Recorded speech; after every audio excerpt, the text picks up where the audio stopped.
les marchés financiers avec IG Markets, CFD Trading.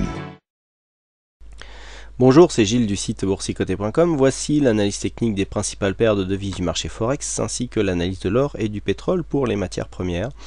Et on commence tout de suite avec l'euro-dollar. Donc l'euro-dollar, comme je vous l'indiquais hier, qui était plutôt ici sur une phase négative avec les cours qui n'arrivaient pas à se maintenir au-dessus de cette moyenne mobile 20 exponentielle. Et bien tout ça s'est traduit par une cassure ici de ce support des 1,25-20 pour aller chercher de nouveaux plus bas.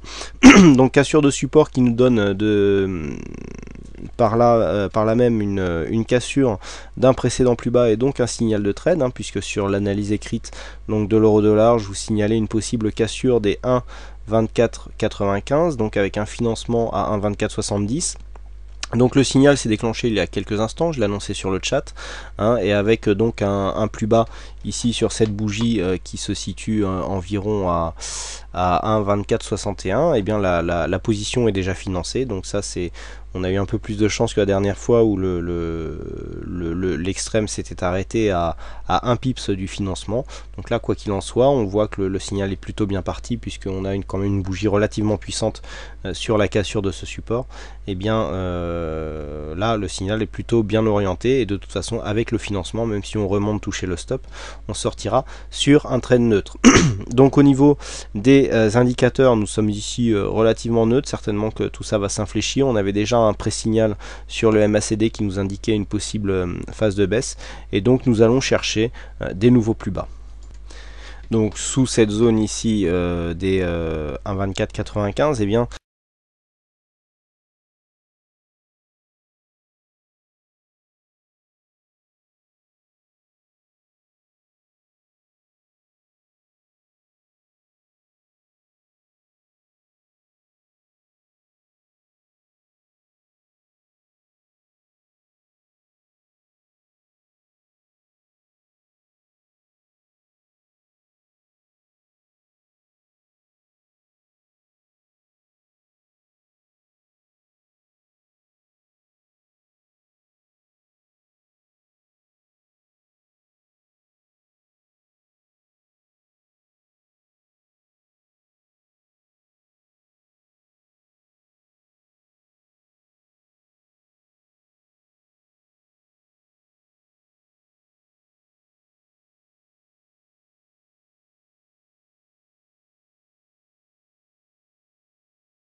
Les marchés financiers avec IJ Markets, CFD Trading.